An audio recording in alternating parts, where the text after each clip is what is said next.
Nikola announces their new Hyla brand, and Plug Power pulls out of their deal with Fortescue Metals Group. All of this on today's Hydrogen Podcast. So the big questions in the energy industry today are, how is hydrogen the primary driving force behind the evolution of energy? Where is capital being deployed for hydrogen projects globally? And where are the best investment opportunities for early adopters who recognize the importance of hydrogen? I will address the critical issues and give you the information you need to deploy capital. Those are the questions that will unlock the potential of hydrogen, and this podcast will give you the answers. My name is Paul Rodden, and welcome to the Hydrogen Podcast. In a press release on January 25th, Nikola highlights its integrated hydrogen solution and introduces new hydrogen energy brand, Hyla. Nikola Corporation, a global leader in zero-emission transportation and energy supply infrastructure solutions, announced at a special event on January 25th that it has created a new global brand, Hyla, to encompass the company's energy products for producing, distributing, and dispensing hydrogen to fuel its zero-emissions trucks. More than 300 fleet, government, supplier, energy, and media representatives were on site for the announcement at Nikola's U.S. headquarters in Phoenix, which highlighted the progress made by Nikola's energy and truck businesses. And in a quote by Nikola's CEO and president, Michael Lohscheller, Nikola is the only company that is successfully integrating a revolutionary new product, the hydrogen fuel cell truck, and the full hydrogen energy infrastructure supply chain under one roof. The unveiling of their Nikola Tray fuel cell truck and flexible mobile fueling trailer demonstrates a real and sustainable competitive advantage for their customers and are significant proof points that they are accomplishing what they set out to achieve. And in a quote from Kerry Mendez, president of Nikola Energy, the Hyla brand represents Nikola's hydrogen-focused energy business by supporting their fuel cell electric vehicles and those of other OEMs. Hydrogen energy is the catalyst for the Hyla brand and serves as a forward-looking solution for their customers to help them achieve their sustainable energy goals and dramatically reduce the overall carbon emissions in the transportation sector. Now, in this press release, they target three specific sectors for the Hyla brand. The first one is hydrogen production. It says, under the Hyla brand, Nikola is developing access of up to 300 metric tons per day of hydrogen. This supply is expected to be supported by the previously announced projects referenced here, which include the City of Buckeye, Arizona Production Hub, which is a phased development of up to 150 metric tons per day, Plug Power, which is a multi-regional offtake agreement of up to 125 metric tons per day, Terre Haute, Indiana, Wabash Valley Resources of 50 metric tons per day, Crossfield, Alberta TC Energy, which will be 60 metric tons per day, and Clinton County, Pennsylvania, Key State, 100 metric tons per day. They're also looking at Hyla hydrogen stations. With the intent to have 60 hydrogen stations in place by 2026, the first announced hydrogen stations will be in California, in Colton, Ontario, and a location servicing the port of Long Beach. California is a launch market for Nikola, and these stations intend to support key customers to help advance the state's effort to decarbonize the transport sector. And lastly, they talk about the Hyla Flexible Mobile Fueler. The Hyla Flexible Mobile Fueler solution is an integral part of Nikola's flexible customer service in its early years by distributing hydrogen to its fuel cell EV customers at locations which meet their needs. The mobile fueler cools and compresses hydrogen to rapidly fill 700-bar FCEV heavy-duty trucks, coupled with a hydrogen tube trailer with a capacity of 960 kilograms. The mobile fueler can refuel customer trucks back to back. The mobile fueler program includes its own mobile fuelers as well as a number of third-party mobile fuelers, which will provide Nikola customers with a variety of flexible fueling options. The first mobile fueler has completed commissioning and testing and will be released for market operation. Nikola has additional hydrogen mobile fuelers being commissioned in Q1 of 2023.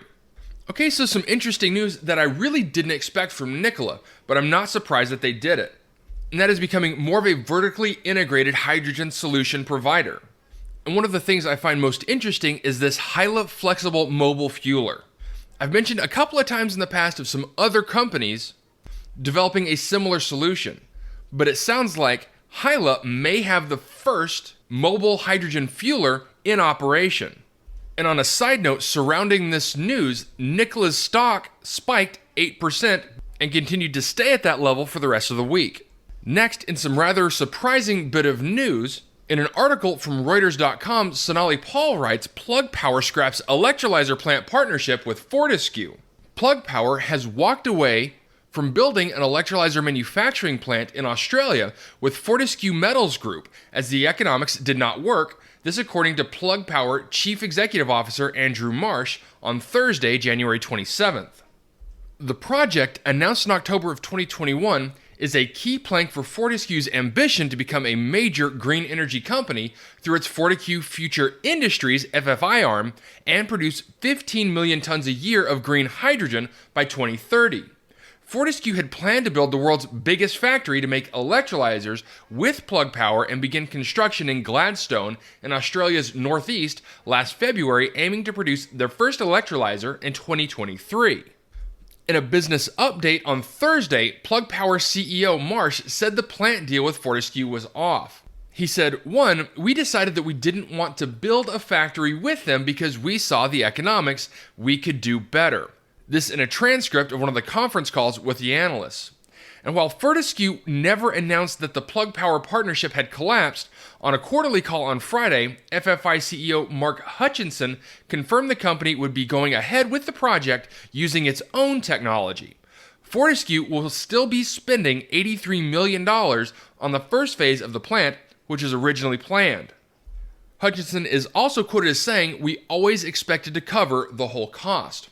Fortescue wants to use its own electrolyzer technology instead of Plug Power's technology, although it will buy electrolyzers from the U.S. company for some of its hydrogen projects, Fortescue founder and executive chairman Andrew Forrest said. I think, Hutchinson said, Plug Power is very much locked in to certain technology and on a production cycle. He also continues by saying, what we are good at here is building things at scale and exactly what we're going to do on the electrolyzer side, adding that it will be built, quote, on time. So again, some interesting news that Plug Power and FFI have terminated their agreement. Now the truth is, with Plug Power ramping up its business so fast, they may not have time for this project. It's also easy to understand that if the economics weren't just right, that Plug Power pulled out of the deal. Right now, they have to be hyper-focused on their economics over the next 2 to 3 years to be able to hit their projected targets of $5 billion in annual sales by 2026. This news also came a day before their stock price fell by nearly 6%.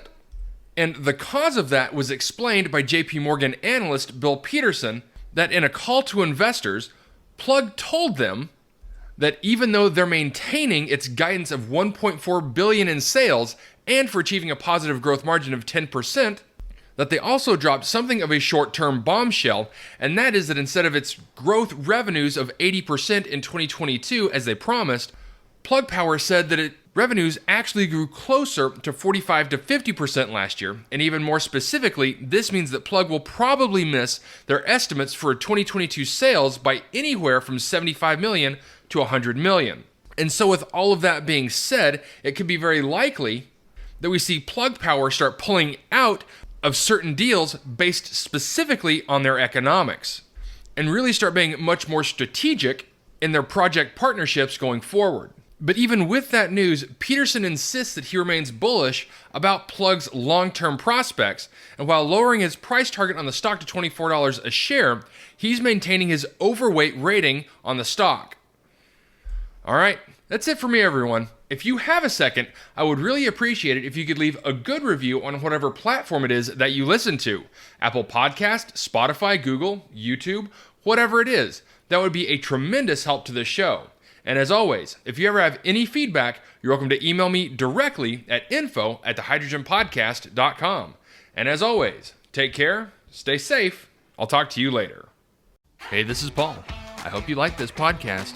If you did and want to hear more, I'd appreciate it if you would either subscribe to this channel on YouTube or connect with your favorite platform through my website at www.thehydrogenpodcast.com. Thanks for listening. I very much appreciate it. Have a great day.